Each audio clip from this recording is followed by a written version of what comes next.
Welcome back to the Corporate Governance Program. I'm Amir Qureshi. Our guests today on the program are Mr. Ali Zafar and Mr. Shahbaz Zaidi. Now, before the break, we were talking about lots of interesting topics, but one point that kept coming up was that when codes are developed, when legislation is developed, it's always focusing on the rights of minorities. But really, we need to look a bit beyond that. You were talking about other stakeholders. Could you elaborate on that a little bit? Let's look at the players involved in a corporate world. These start with the company itself, which includes the board of directors, the CEO, the management, the employees. And then it has the contractors and the suppliers who are all involved in the company. And a typical project, there will be creditors. There will be, in fact, the community, as I said. And the environment itself becomes a stakeholder. They're all players in the corporate world. Initially, the idea of these rules was, and as I said, it developed with Enron and with those 80s scandals coming in the US. It developed to protect minority rights. And the idea was that the CEO or the management and the board always said, our interest is to protect the welfare of the corporation. And that was translated wrongly in corporate law. It's totally wrong, but it was translated to mean that I have to protect the interest of the shareholders. And the management believed that all other ethical practices were to be left out of the boardroom, so to speak. That was the misnomer. And it is now being corrected all over the world. What they are saying is, and correctly so, that it is not just the shareholders who are involved, but effectively all these people, bankers because it's the money of the public, it is the public because there's public offering, it is the employees, it is the business that are affected by it, the suppliers, the contractors, and it is eventually the community and the environment and the country as a whole which gets affected.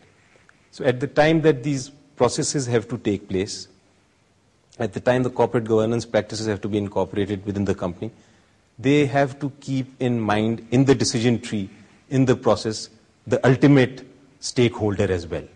And it eventually benefits the company because it eventually benefits the shareholder itself. And I'll just give you an example. Let us suppose that I am a CEO who wants to set up a company in a power project, let us say. Mm-hmm.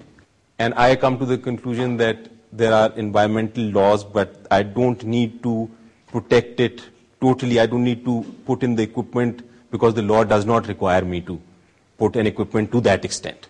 So I don't do it because my ultimate interest is, or my immediate interest is the shareholders.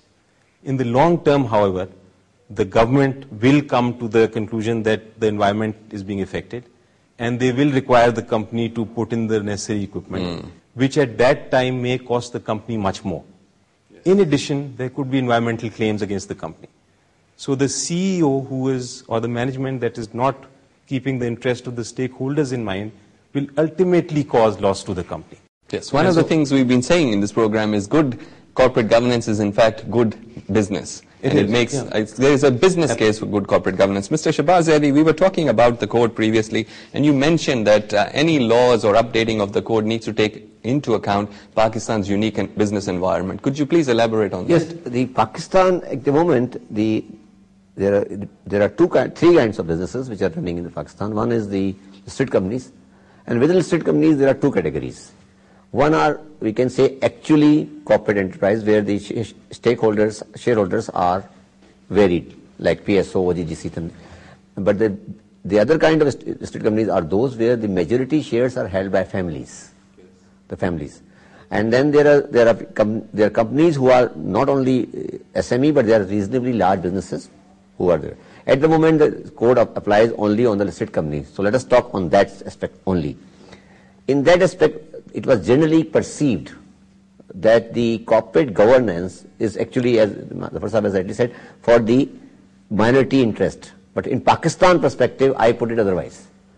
We have to sell it in a manner that the Pakistan businesses at time now they have reached a level, and when we are going for international competition, when we are going for globalization, when we are going to get the orders from the West, and which orders have to comply with the ISO and export environmental requirements, then you have to have your company compliant with the corporate governance requirement.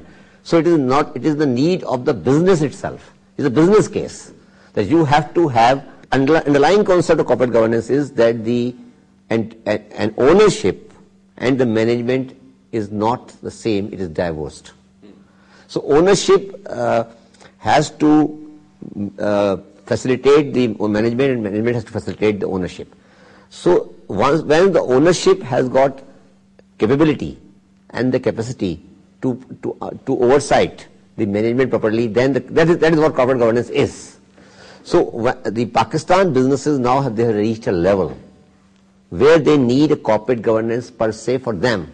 Also minority will be definitely benefited by that, but they need for themselves. So what in PICG and in the Institute Chartered Account also, what we are trying to sell, we have been talking to FPCCI, we have been talking to all the stakeholders, that it is your interest to have a corporate governance in your companies. Because unless you have corporate governance in your companies, you will never be able to flourish. You will never be able to reach a level where you want to reach ultimately. Because the family, there is a limitation. There is always a limitation. In a personal capacity, there is always a limitation. Yes. So that limitation can only be overcome when you engage professional, competent people in your management affair. And that will govern your corporate or your business. So let me say, in Pakistan and all the developing countries, the corporate governance is beyond Cadbury report. Okay. It is beyond Cadbury report. Can I just stop you there because we need to take a short commercial break? We'll be back with more of the corporate governance program, so don't go away.